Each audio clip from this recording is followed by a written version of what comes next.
My name is Aaron Ladd, host of the Chief Squad Show here on the Locked On Podcast Network. I am not the boss, despite what the panelists may think here. And if I was the boss, I would have brought back Jawaan Taylor for one more year. I'll tell you why in this new episode.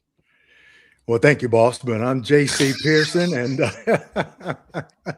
he's making all the decisions, so that's considered the boss. But what decisions is the boss of the Chiefs, Brett Veach, going to make in free agency? We'll discuss some of that. Well, big boss Veach has to go looking everywhere that he can, turn every stone, get every dollar out of every contract you can restructure in order to go get some players. I'm Ryan Tracy, and that's what I'm paying attention to. And I'm Darren Smith, the ultimate boss. Clark Hunt will do whatever his other bosses tell him to do because he's the one that's going to be signing the paychecks at the end of the day. Chiefs Kingdom, stand up. It's the Chiefs Squad. Everything Kansas City Chiefs every week. Breaking down all the big hits and game-changing plays from Arrowhead Stadium. The way only the Locked On Podcast Network can. Squad up. The Chiefs Squad Show starts now.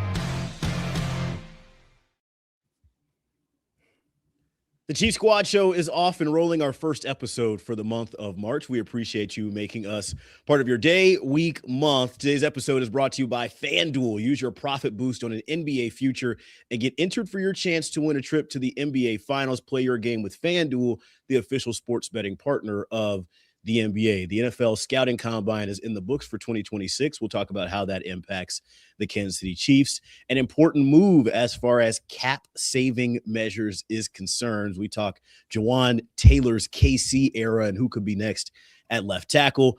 A new report says Kansas City's not prioritizing their own free agents as the free agency window opens up. We will toss that up to our panelists, as well as the tag deadline coming and going. Who should Brett Veach be targeting as Kansas City enters Dynasty 2.0? Remember to like, comment, subscribe, tell a friend. Look, I've been looking at our subscription numbers. We've been at 19,000 for too long. I'm talking to you at home right now. You're listening to this. You want to skip through it, but you didn't. Just go ahead and hit that subscribe button. You know you like our takes. You know Darren Smith has lost you some money. Just go ahead. Just go ahead and hit that subscribe button while you're listening to this. It really does a lot of things for this channel. Special shout out to those who make us their first listen, as well as those who make every show here on the Locked On Network a listen as part of our Everydayers Club. Let's hop right into it with the NFL Scouting Combine. We railed against it last episode. Now it's officially in the books. Nobody here got any St. Elmo's cocktails, so maybe that's why we're grumpy. Ryan, how about you get us started as far as putting a bow on the NFL Scouting Combine? What's something the Chiefs should be looking at or paying attention to as Indy is in the books now? You know, it's that there's other quality athletes other than the ones that are popping off of the top of the charts. Yes, Sonny Styles is an absolute specimen. We get that. I think, honestly, the great thing for the Chiefs is I think Arvell Reese kind of flew under his radar because he ran in the same group nearly the same time, and I think he's the better player. So there is a ton of value to be gained there, and this is not just a fast class, but it's a generally pretty athletic class. And I've run all the numbers. The athletic matrix is going to drop next week. You guys can get that at rokapc.com.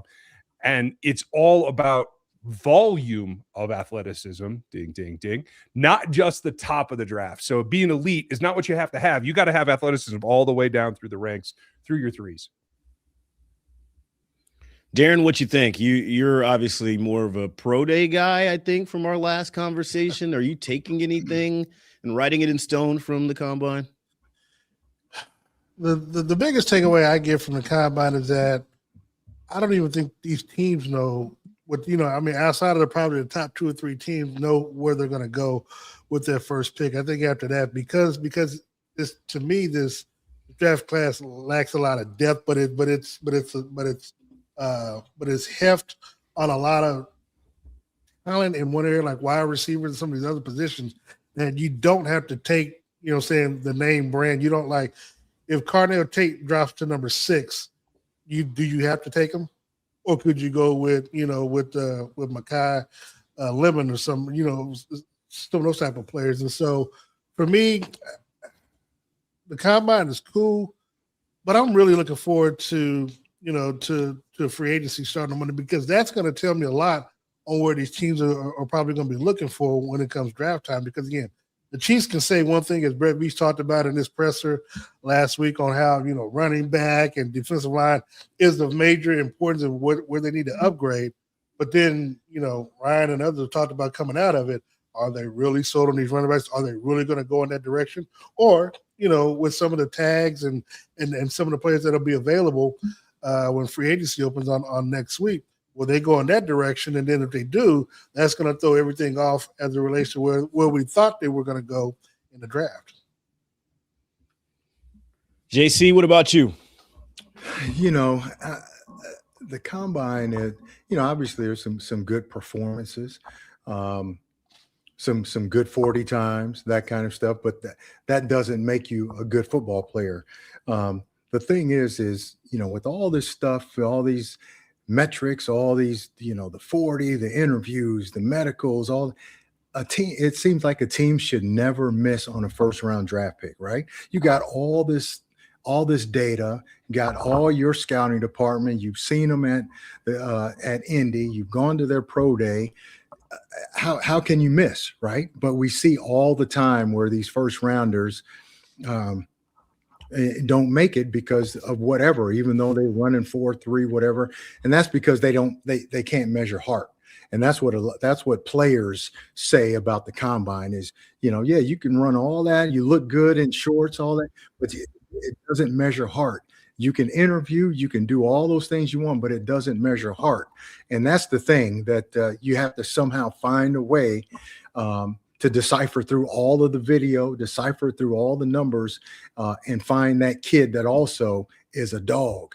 And not all first rounders are dogs, because most of those guys have been pampered. If you think about it, those have always kind of been the best players on their teams growing up, high school, college, even before high school. So those are the guys that are kind of pampered. Not all those guys are dogs because they haven't been tested per se. But like Ryan was saying, the third rounders on down, that's where you find through the combine and all that, those quality draft picks later on. The first few rounds, you should never miss on. Right? If everything is on about the combine and they have fast, exactly. So what I'm saying is, don't put all your stock in a guy just because he looks like Tarzan.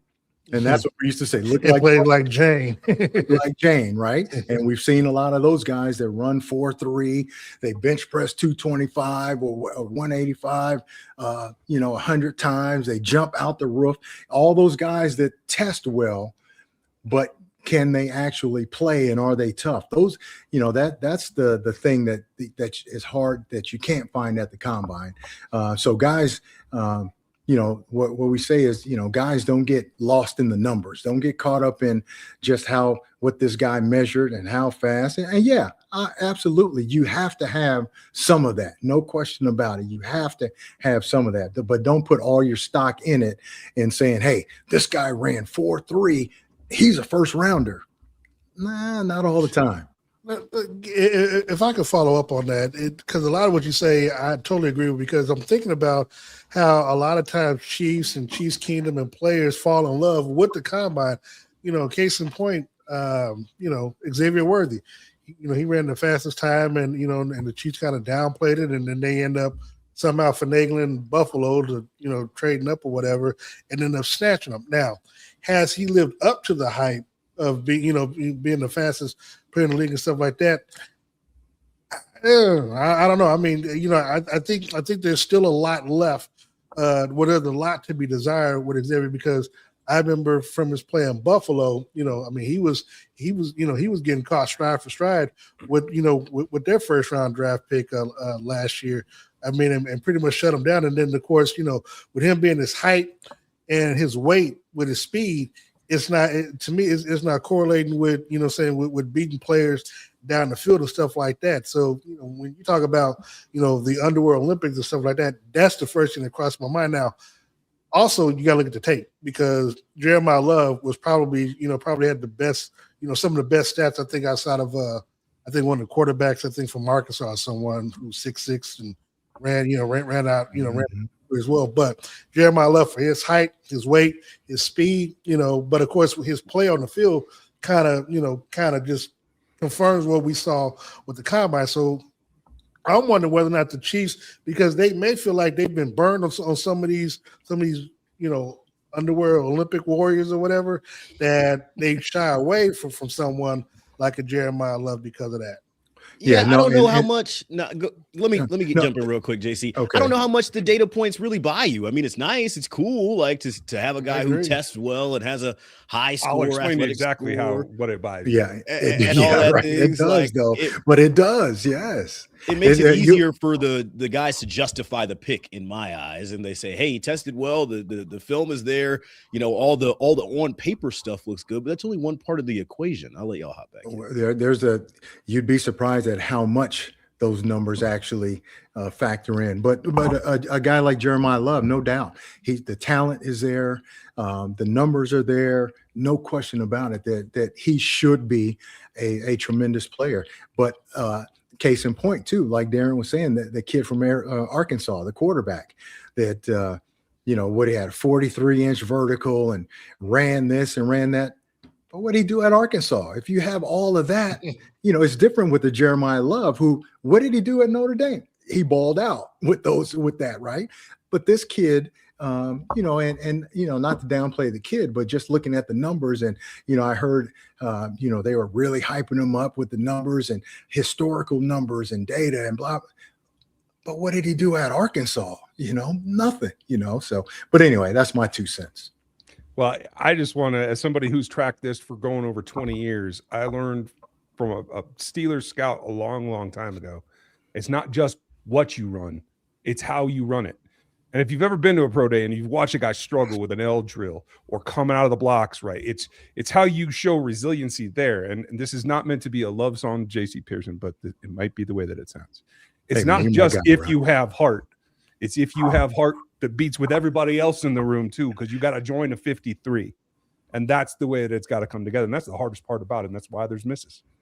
No, and this before you jump back in there, the thing that always surprised me about the combine is that players are invited. So the crazy thing is you know when you're going to be there, and just like your pro day, most times, especially players if they're not in the playoffs or in the bowl game, you've got literally 2 months to train, to prepare for those drills and stuff that you're going to do to make sure that you look the best out there, which really surprised me a lot of times where, players get there and looking like a Carnell Tate runs a 4.53, but everybody else is, Adam Schefter saying he ran a 4.4 according to the hand time, but nobody else, nobody else's times are reported from the handheld. So, for me, these athletes, if they don't perform well, I generally blame them because you had too much to prepare for it, to where you can get yourself in shape, you can work on your benches, you can work on the drills and stuff, as Ryan talked about. So you've got time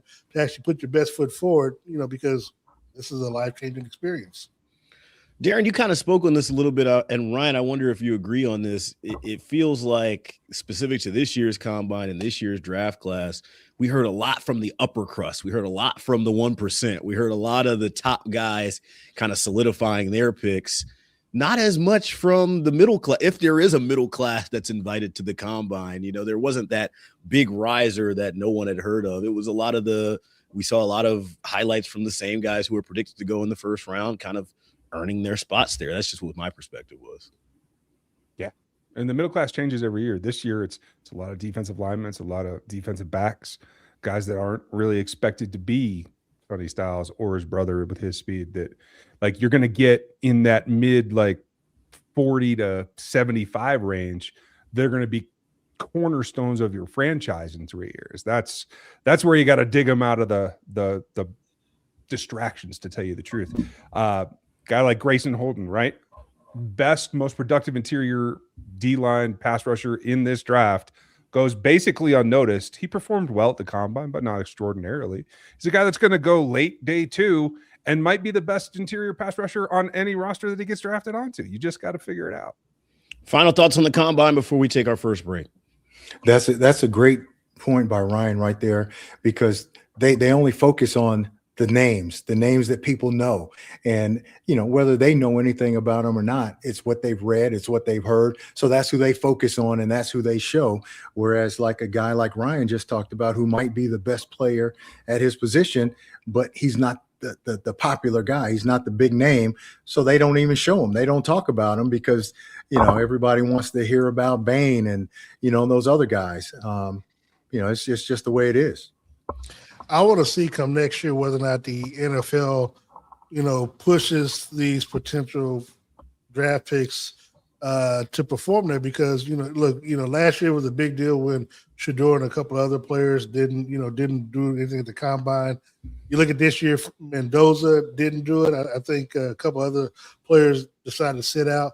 But next year is going to be a huge crop of college quarterbacks that's going to be coming. There's going to be, invited to the combine, such as Arch Manning and some of these other players.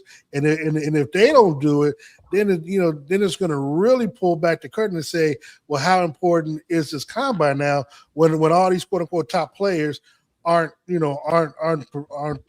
performing in it? And then if that's the case, why not? Why not? So. All right, let's take our first time out here on the Chief Squad Show. When we come back, we talk Jawaan Taylor as KC makes a big offseason move. Stick with us. We'll be right back.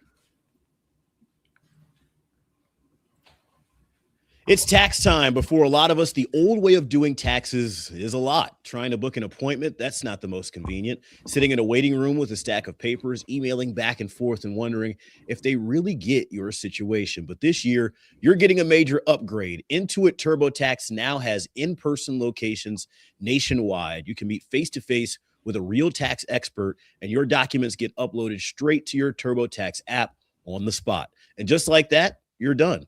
Your TurboTax expert works to get you every dollar you deserve while you get real-time notifications as you go on about your day. It's the relief of walking in, meeting a real person, and walking out knowing your taxes are being handled correctly. Head to TurboTax.com/local to find a store near you and book your appointment.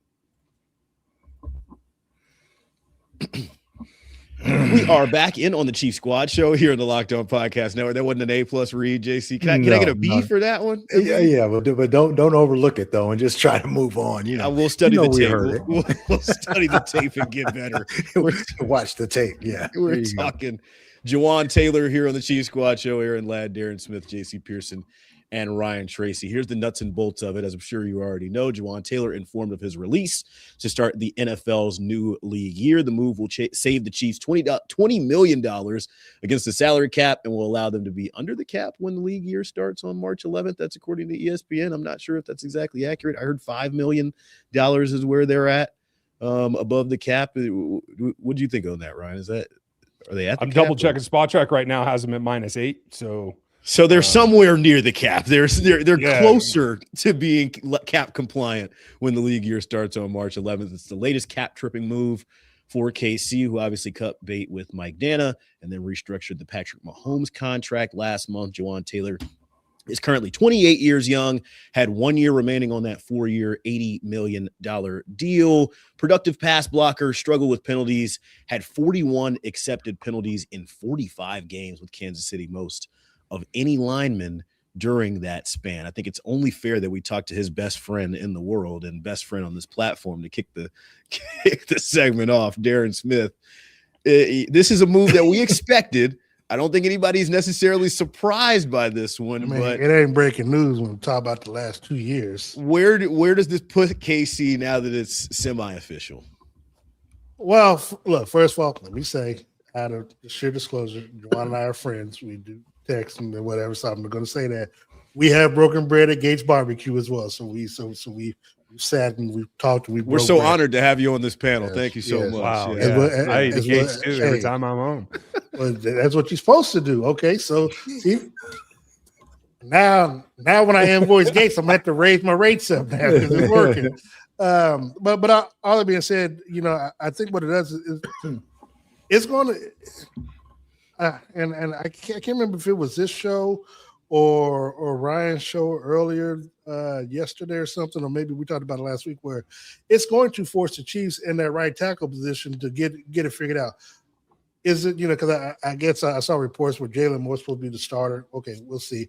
But I think there was talk that could they cut him? I'm like, well, why would you do that? Because that's just wasting money. You just signed him last year. You didn't play him a lot last year because he was supposed to be your left tackle. Then you moved him back to right tackle. Now he was a swing tackle and stepping up when people were injured. So obviously, it gives a chance for Wanya Morris to get more reps along with S.A. Pole, who we talked to during the Super Bowl. And, to me, I'm like Aaron, could there have been a way that you brought him back? Yes. I mean, I definitely – he knew. I mean, we talked about it when we ate break. He knew that this time was going to come. So it's not like he was surprised. He got all his money that he was supposed to make. And so, and he also understood the business of it as well. So he got his $60 million. He made what he made when he was with Jacksonville. So it was just one of those situations where now, no team was going to trade for him. I don't think any team was going to trade for him, with his cap number. So, you let him get cut. Some team will probably sign him, not for as much. Is it a situation where Kansas City could bring him back? I mean, if you're not convinced with Jaylen Moore, maybe you take a stab at it because you'll see what his market value is out there. However, the one thing obviously he will have to work on if he's back here is, of course, the penalty stuff with the lineup outside. So again, he's not the only player in the league that does it, but because of Chris Collinsworth in the opening night, that's something that he got flagged for 49 times. I think got accepted 41 times. 49 flags, 41 accepted. But to me, this is less about the penalty problem and more so just about the cap number. I think essentially KC was, I don't want to say quote unquote fine with the penalties, but he had begun to clean some of that up in a way to where you looked at the bright side of what his pass protection was and what he offered. Outside of missing some time from injury last year, I thought when he was on side and when he was out there, he was consistent. And part of what you could expect out of that O-line, I think it's just a cap number and them being hamstrung by some of these older veteran contracts. It kind of forced their hand. JC, I wonder what you think about the cut of Jawaan Taylor. Well, I think if they really thought that way, they would have done something, whether restructured it or something, if they really thought that he was there and head and shoulders better than what they had at right tackle going forward. The kid got his money, more power to him, got his rings. So you can't be mad. But I think, them getting rid of that salary, getting from underneath that. You got to see what Jaylen Moore, in the short time that he did play last year, played pretty well. So you got to figure out where he fits in. And then you got the backups in Pole, who played well when he got the opportunity. Can he be that swing guy?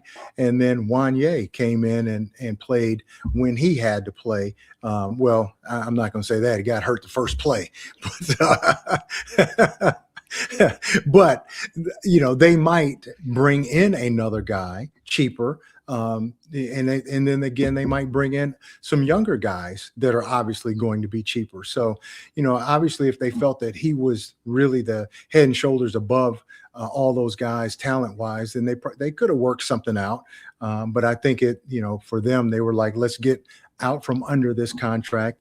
If we somehow do negotiate and bring him back and he doesn't get what he thinks out there, then fine. But then that number's way down and reduced. So, I think it's a win-win. I will say this. He played good ball for this club. It was not what the contract demanded, but he played good ball for this club, and that's what matters. I'll also say this. You have a good point, Darren, that the contract is substantial, but you never know what's going to happen. Drew Dahlman just retired out of the blue today. Somebody's looking for a starting center right now on a playoff team. So I noticed they haven't hit the wire with the transaction of his release. So if they're holding it, waiting for somebody here before the 11th, maybe there's. Well, they ain't getting Creed. I can tell you that much. They ain't getting Creed. So.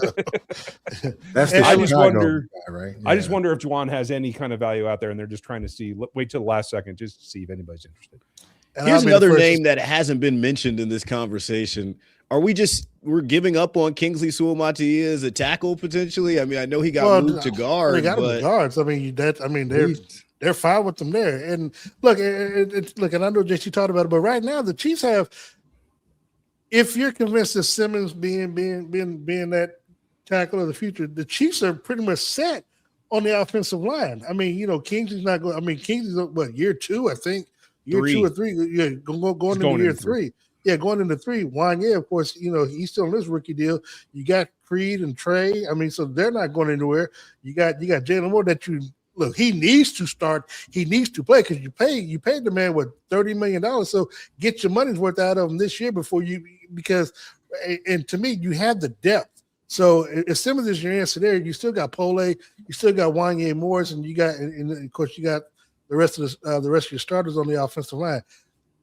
To me, this year alone, that's not the biggest need going into this upcoming season. So yeah, you can draft and continue to add depth, but to go out and spend top dollar out there, look, again, unless you're bringing in Trent Williams and you're convinced of Josh Simmons, then I think you're cool. I think you're good with that. But I do want to say, as it relates to Jawaan, great guy, Aaron. I know you got a chance to cover him when you were here. Great guy, great interview. He is going to be missed by people like me in the locker room now. Now, look, I will say that's not what we talk about, Darren. No. I will say this: when he had bad games, when he got penalized, he did not want to talk to any. No, he did not want to talk to anybody post game, me included. He'd be like, "We'll talk later on in the week." But when he got flagged 3 or 4 tackles in the game, you could not. Don't put a microphone in front of his face because you ain't gonna get interviewed. So, hey, so hopefully he works. What? Yeah, hopefully he works on that in the future. I ain't worried about that. He can't be real mad because $60 million, Super Bowl rings, and you are going to play again somewhere next year. It may not be for the contract you had. So, and he getting married this offseason too. So shout out to him. Hey, you can act like you're mad, but after you think about it for a little while, look at your bank account.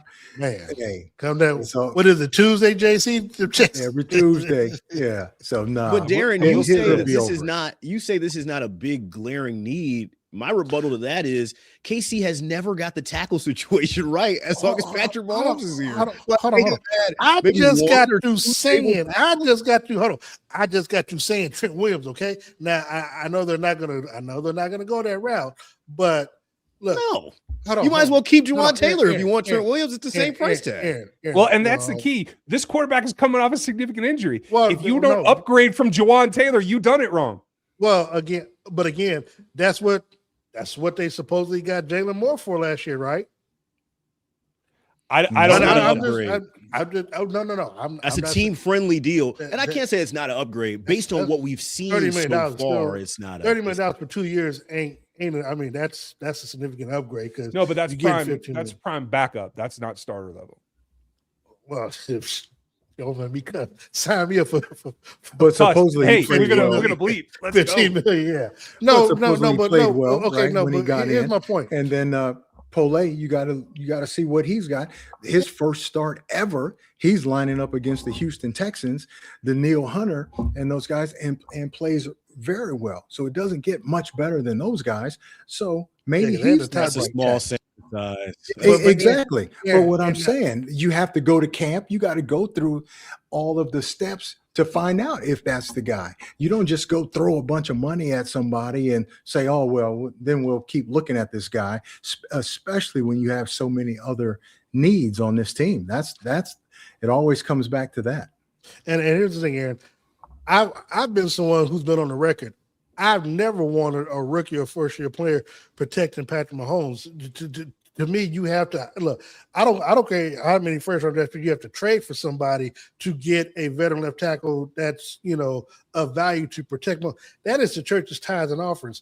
That is one of the reasons why that they initially did try to go after Trent Williams when Washington was trading him, but. I guess San Francisco had a better deal, but I'm not someone that will put my trust in a Josh Simmons or Kingsley side, Kingsley back in the day when they had him, because I just don't believe you put you put a rookie in that situation with that much pressure. But eventually you got to put somebody in there, and it is still up to Andy Heck and the coaches to coach these players up. I mean, because at the end of the day, just because I want Trent Williams, I don't think I know he's not going to come, but it still falls on the coaches to coach these players up to make sure. And then the other thing is you're going up against Chris Jones and George Karlaftis every day in practice. That should be, that should help as well. I mean, it's supposed to be iron sharpens iron. It should. So right now we're rolling in. Are we? Is anybody set in stone as far as the tackles? We're about to hit a break real quick, but I mean, Moore, Pole, and I guess Simmons. To me, all of those should be open competitions, but I guess that's my point of view. Well, that's honestly the problem with the draft class. Half the guys that you're going to draft, their fallback might be going inside the guard. Now you got Trey and you got Kingsley, who's on the rise. Makes it tough to take a chance at tackle. Yeah. All right, let's take a break here. When we come back, we will discuss free agency and how Kansas City is approaching it. You listen to the Chiefs Squad Show here on the Locked On Podcast Network. Indeed, workplace chaos, deadlines stacking up, inbox overflowing, and the one position you have to fill is still sitting open. When the pressure's on and you need the right hire, this is a job for sponsored jobs. Indeed, sponsored jobs help you reach the people who actually fit what you're looking for: skills, experience, location. So you're not just hoping the right candidate stumbles across your post. And here's a stat that says it all. In the minute I've been talking to you, companies like yours have made 27 hires on Indeed, according to Indeed data worldwide. So if you're hiring, spend less time searching and more time interviewing candidates who check all your boxes with Indeed sponsored jobs. Spend less time searching and more time actually interviewing candidates who check all your boxes. Less stress, less time, more results.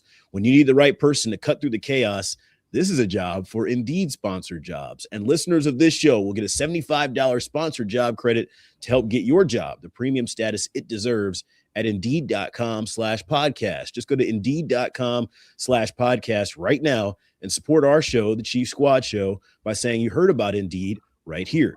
Indeed.com/podcast. Terms and conditions apply. Need to hire. This is a job for Indeed sponsored jobs.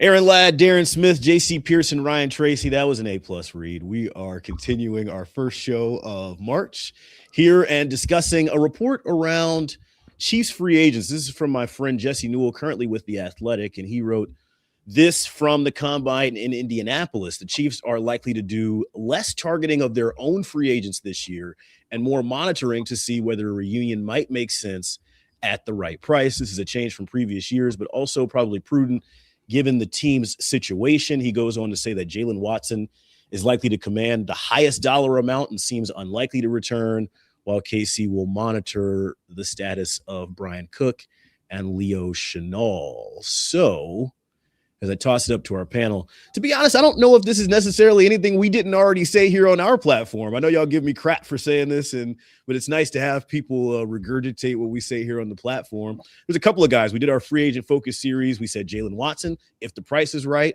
Leo Chenal, if the price is right. We said Mike Dana, if the price is right, and we saw that the price was wrong there. I kind of just wanted to continue as free agency begins to open and some of these tampering and talks continue around the league. It seems like KC is finally embracing this new blood, new faces, new ideas.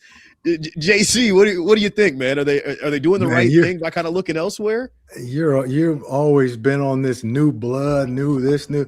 I'm like, if it ain't better, then why look? Cheaper. But you've got to look all over. You got to look. That's what their jobs are, is to look at everybody that's available out there, all the free agents, look at their people, evaluate their people. What do they think about their people? Are they trending upward, downward, or sideways? And then go from there, and then look at the numbers associated with those guys and see where they fit. But they've got to do that every year. That's what their job is to do, is to look all over. And we'll see what they turn up and see what they find. It's easy when you got a bunch of money. It's easy, right? The thing is when you don't have, you got to maneuver and move things around and make this guy fit here and that guy fit there. That's where they earn their money. But it's going to be tougher this year to do that. Maybe that's the blessing in disguise, JC. Maybe because you're so hamstrung by the cap, you're forced to look elsewhere. You know, you can't just say, oh, come on back, Nick Bolton, come on back, George Cullen. Like, now you have to really, more so than just doing the due diligence of, hey, we consider other guys and see what's out there on the market. You actually have to have those conversations now to see where their number is at and see if they are a fit in your system. Like, just because of what your situation is, maybe you're forced to do things differently. What do you think, Ryan? I'll tell you, it is a mirror situation, especially if you're going to reinvest in a couple of these guys, particularly Chenal, who I think is terribly underutilized in this defensive scheme. And I want to see him do more. But he belongs in a 3-4. He belongs as an inside backer. Let's be real. If you're going to maximize him, that's what he should be doing. And for him, going in a second contract of what is a short career in this league, he's got to take the best chance that he has. So I just don't see how either party can get what they need out of it coming back together for a second contract for Leo, as much as I'd love to see it. And honestly, Jalen's going to get paid. He's going to get paid more than they can afford to pay him here, especially with the Trent situation. I've said for the last 2 months, it's either Trent or Jalen. It's not both. He being Jalen Watson, even tweeted out on social media just one word today, which caused quite a bit of stir around KC community. He just tweeted "damn," D-A-M-N, and a lot of people thought that maybe that was the final nail in the coffin. The conversations happened, and he issued that statement on social media. Darren, what do you think of KC's approach to free agency? Business as usual.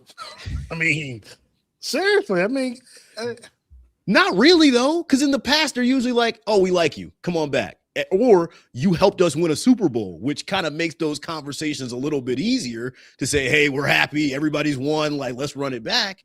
But the flip side was Patrick was healthy, you know, during those times. I mean, because they were out of the playoffs, because a lot of players got injured towards the end of the season, it forced them to kind of take a step back and look at the whole playing field on what they got on this roster, and a lot of times look, if they were to three-peat or even go back to the Super Bowl and go, try to get 4 in a row or something like that, then they would probably still be trying to run everybody. They would try to figure out the math to try to make everybody come back or whatever.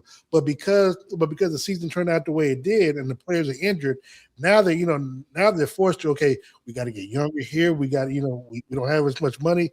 Again, winning cures all. Winning fixes a lot of things.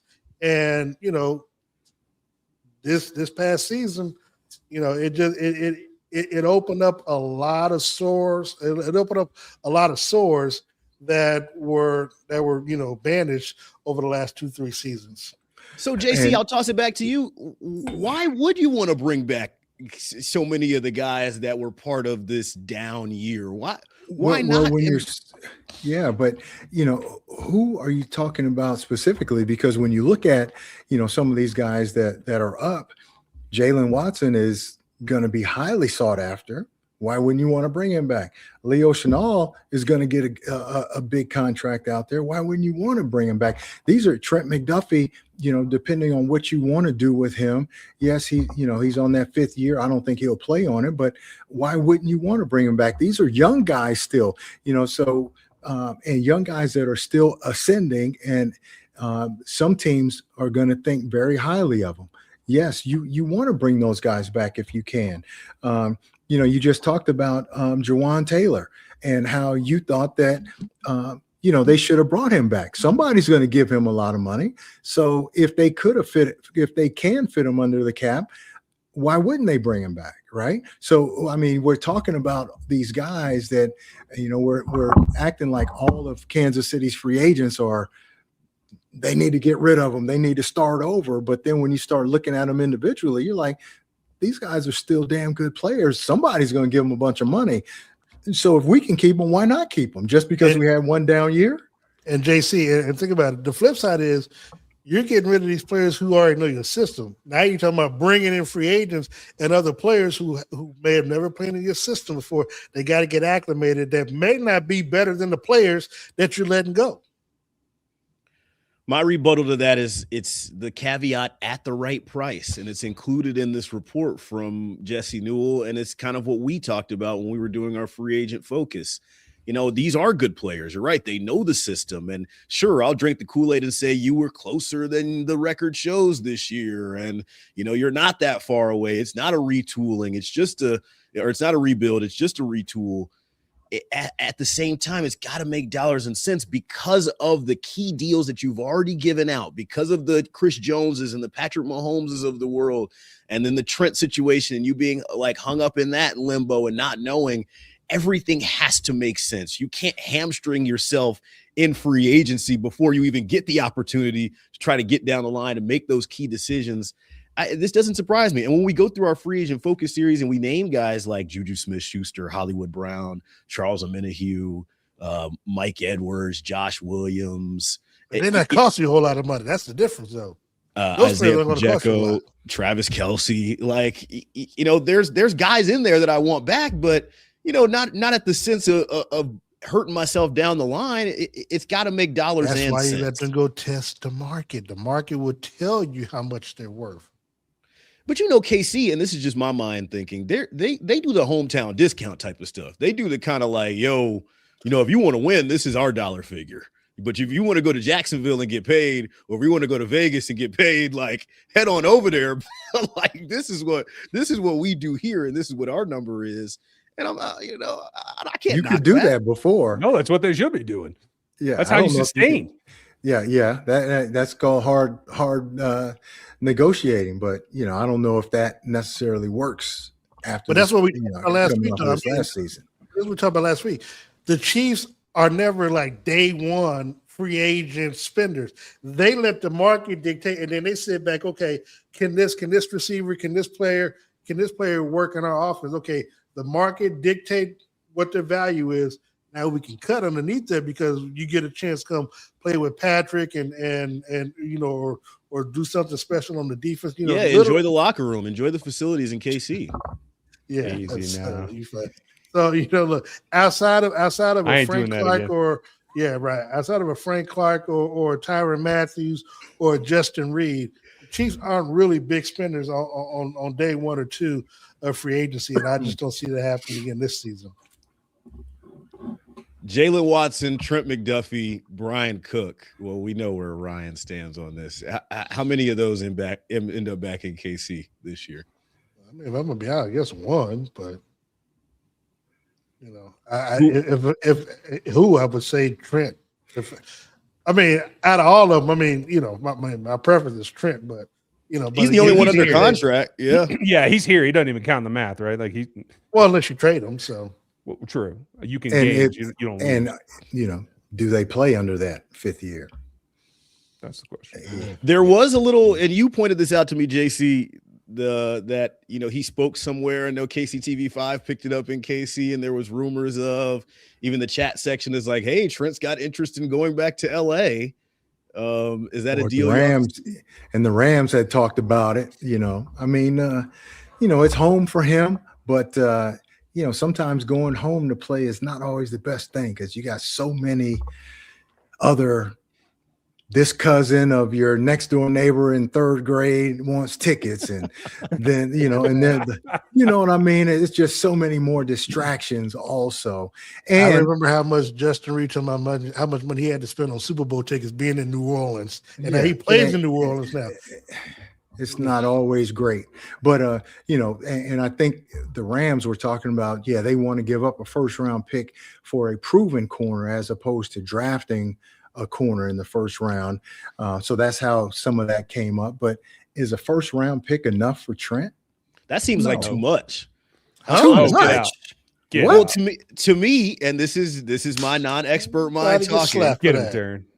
Are you going to give up a first rounder for a guy that you also have to pay on top of that, or are you going to try and knock down the draft compensation? Les does not care. Les gives zero. Right. F them picks. He doesn't want it. He doesn't even want the picks. Retires. Exactly. But so the Chiefs drafted Trent right in the first round, 21st pick, right, and then traded up to get him there. So 5 years later.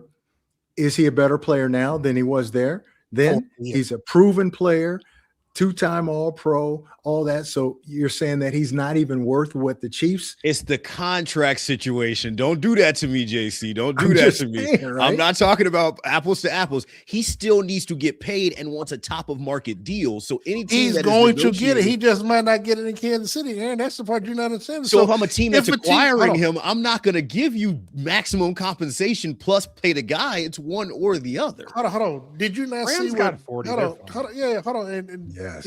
Did you not see what Green Bay Packers did when they acquired Micah Parsons. Micah Parsons? I mean, they paid him on top of, gave up draft picks and as well as a player, bro. That's what you do. If the Rams are willing to do that, they will do that and pay. And that's what you do. I mean, because they did the same thing. They did the same thing for Jalen. Jalen when he was in Jalen Ramsey. Jalen Ramsey, yeah, when he was in Jacksonville. And traded 2 first-round draft picks, and he wasn't. so there's a And he wasn't a pattern. 2-time. Yeah. There's a And- pattern. I Yeah. like where Yeah, you're going. there's a pattern. Yeah, and then what their shirts say at the Super Bowl? What their shirts say? Ding. Yes, exactly. I mean, They don't want those last I picks checked, anyway. Aaron, facts They- still yeah. matter, Aaron. So But so, yeah. But they think they're close, and they are. So they're going to go all in, and rightfully so. And if they're willing to do that, then great. But you got to get more than that for him. I don't All right, want let's to, do Aaron. this. Aaron, you're gonna have a hard time in the locker room this year, man. You're gonna have a hard time. That's I'm gonna fine. make sure they know. Something to Like, look he forward said to. it. Yeah, something to look forward to. Let's take our last break on this episode of the Chiefs Squad. When we come back, some big name free agents that KC could consider. Stick with us. FanDuel, college basketball is nonstop. Big games, tight spreads, momentum swings every single night, from early tip-offs to late-night West Coast shootouts. There's always action on the board, and now FanDuel is giving you a way to turn that energy into even bigger potential wins with a college basketball parlay profit boost. You can build any college hoops parlay you want, rivalry games, ranked matchups, whatever fits my read. You can mix spreads, totals, and player props to match how you see the slate playing out. Then you can apply the profit boost and instantly bump up the potential payout. Look at odds around your team if they are in season. Go safe, go bold, ride with the team you've been following all season. It's your parlay, your style, now with more upside behind it. Head to FanDuel.com to get started. That's FanDuel.com. FanDuel, play your game. Final segment in the first episode for the month of March 2026. We appreciate you making us part of your week, day, month, wherever you join us. Aaron Ladd, Darren Smith, JC Pearson, and Ryan Tracy discussing the NFL tag deadline, which has come and gone. I'm going to read off a couple of names here.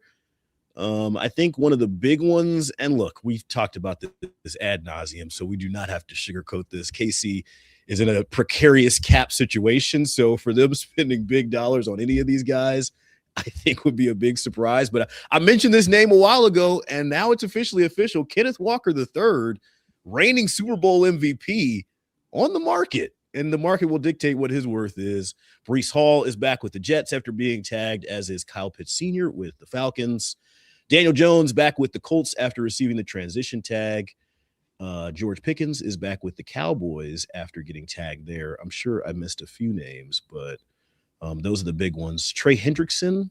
Can I interest anyone in a Trey Hendrickson? Ryan's shaking his head. He's like, no, that's too rich for my blood. Is it the age that's worrying you? Or, I mean, we're talking about a team that's needed pass rush help. This is a guy who knows Arrowhead well. You're muted. You're muted. It's a magic formula. It's age minus arm length has to be a positive number right now. Minus arm length. Okay, yeah, I could have seen that one coming. Trey Hendrickson will probably get somewhere around 20-ish million a year or something in that neighborhood. I know the tag is a 1-year deal, and the Bengals are opting out of that. Breece Hall was a name that KC was tied to last year. He's not on the market, so now you scratch that name off the list and you move down. Is it Travis Etienne? Is it someone else in the running back room? Is it Jeremiah Love? I wonder who the Chiefs end up going to at that running back position now. I gotta say, Ken Walker's going to be an 8-figure-a-year guy. I think he priced himself out. Like, there's no way that they can get him under 10. So I don't think he ends up in Kansas City. I think we lost Darren. JC, what do you think? Yeah, I mean, he had a great playoff run. You know, I mean, the questions is where were you prior to the playoffs? You know, you were the backup actually till Charbonneau got hurt, and then all of a sudden the playoffs, you're the man, and then you're the man. Like, so which guy are they paying for? Which guy are they going to get? But I think he can lean on the playoff run and the Super Bowl game MVP to turn that into a big payday. Here's a name that I want to toss out to us. We're having fun here, so please don't take me too seriously, Darren. I already know where you're headed with this. Oh, Lord. The Chiefs are in the quarterback market. Would you be interested in bringing in Anthony Richardson as like a third stringer who learns from Andy Reid and potentially develops under Patrick Mahomes as Mahomes rehabs? I mean, the value could not be any lower than it currently is. This is a guy who we know has talent. Who's second string? Who's the second stringer? Well, Anthony Richardson. I'm guessing they'll bring back Gardner Minshew. I mean, since Minshew didn't tear his ACL and it was just an injury, I'm assuming that they'll bring him back at a team-friendly deal. But hey, if you want to slide Anthony Richardson up into the 2, I'm willing to have the conversation. I'm just saying the value is low. It wouldn't take much. And Andy Reid specifically is known as one of these guys who likes giving quarterbacks specifically a second chance when other teams have given up on him. I'll say this. I actually looking at the value and what you could do with him, I wouldn't have a problem if Brett Veach went in that direction to bring him to Kansas City. Cost you a hamburger, right? Yeah, why not? The thing is in that position, knowing what he's known, and he's got some issues he's got to clear up. Walking off the field on his own volition, that's part of it. So maybe a fresh start is basically what he needs, and you know you're never going to compete to be a starter until Mahomes is like healthy. So it allows them, and I think it might be a nice rehab and trade situation for them in a year. Would he be cheaper than Mariota? Yes. Would he? He's still on his rookie. He's still on his rookie deal. Oh. And plus, he is someone that has already told the coach that he wants to go somewhere to try to rebuild his image and give him a chance. So he wants a second chance to be a starter. He knows come to Kansas City, it won't be there, but he'll get opportunities if if he's not ready yet to he'll have preseason and opportunities to play to probably get himself better to for a team in 2027. So I don't have a problem with that if they were to bring him back, if they were to bring him to Kansas City. That's one of the few things that you've actually gotten right so far, Aaron. I think the structure that KC offers could really give a young, because I believe he's like 22 or maybe 23. Like he's a young guy. He's like 21, 22, yeah. Has not played a lot of ball, and not only the structure of KC being around a professional organization, learning from Mahomes, learning from Eric Bieniemy, who's another guy who's back in the building and is known to be a disciplinarian. You mentioned it, Darren, the preseason aspect of this all. I mean, Mahomes does play preseason normally, but this is not a normal set of circumstances given what he's rehabbing. I'm not expecting them to give major reps to Gardner Minshew in the preseason, if he even is the guy that they end up bringing back. This is your runway, Anthony Richardson, to say, yo, go out there and do everything. Play first snap to the last snap and get those reps, get the opportunity, learn the system, rehab, rebuild. I don't expect KC to re-sign him after whatever his rookie deal is. And you do all the rehab work and you flip him, like somebody else mentioned. This is the way that you extend your championship window, is picking up some of those 3rd and 4th round picks later in and filling out your roster. I mean, the Chiefs already did it with Carson Wentz. I'm sorry, Ryan, but yeah, they did it with some of those other players. You're absolutely right. And why not? Because there will be an injury at the end of training camp. There will be somebody who is desperate for a quarterback. You show you can rehab him in preseason games, you could flip that burger tomorrow and make a profit on it, let alone if you actually trained him up. The only problem is you got to make sure that he's in the right mindset before you bring him in to be that backup and not have the expectation, knowing he's in the room at Mahomes, that somehow he's got to be relied upon. That was it. The texter made a good point. What about Jameis? not going to be a lot of money. A proven veteran that is content with his role. Obviously, we've seen that the last few years. Well, as cheap as Richardson is, you can maybe bring them both. Depending on what you do. Well, you saw with Minshew. Are you content with Minshew if you have to play him for a game or two? Right. Only one person on this panel doesn't like Gardner Minshew. Nope. Well, or do you bring in another? He was hurt, Darren. You're judging him off like a corn. He was hurt. You just don't like sprouts on your sandwich, do you? He's just a groovy hippie dude. That's all right. Hey man, that dude is like 5'10" and no. Another quarterback name that's going to be flying around that I think is a little too rich for the blood, but it was news that happened on Tuesday. No, Kyler Murray. No, you don't want Kyler Murray, who's going to be released from the Arizona Cardinals. Is it a height thing? Is it a ability it's issue? A height. It's a gamer. He don't take the game as seriously as he should. Nope. He'd be pouting. He'd be sitting on the sideline pouting if he's not playing. And look. Now, I don't begrudge him for this, but he probably thinks he's a better quarterback than Patrick Mahomes. They're both from Texas. He's the best high school quarterback to ever come out there. He might think he's better than Patrick. So no, you don't need that on the team. I'm telling you, Jameis, man, would be a great fit. Bring the juice too. Yeah, you know what I mean? He can still play. And Jameis will throw the ball down the field. And energy, passion, intensity, funny quotes. You sounded like Darren now. You want to get somebody from the locker room. Yeah, he'd be good all the way around, man. But a veteran guy that, is not going to be pouting like we talked about Kyler Murray, knows his role and would be super supportive of Pat and know when Pat's ready. It's Pat's job. I don't know. But, there's always value for that guy around that kind of guy in the league. I'm doing a quick Google. Jameis Winston is currently under contract for the New York Giants through. Oh, I thought he was done. Unrestricted free agent. Russell Wilson is Russell Wilson. I thought he was unrestricted. Russell Wilson is the unrestricted free agent this year. So, do you feel the same way about Russ? Oh no, come on. No. Hey, Russ can come if we bring a Sierra with him. That's all I got to say. He can come and bring Sierra with him. Still no. Nope. Yeah. No. You got. Final call on names: Tyrod Taylor, Jimmy Garoppolo, Malik Willis. I think will be priced out of that market. Joe Flacco, Daniel Jones was tagged. Kirk Cousins potentially, as he is expected to be a free agent on March. No, out of all those that you named, I would go with Jawaan Taylor.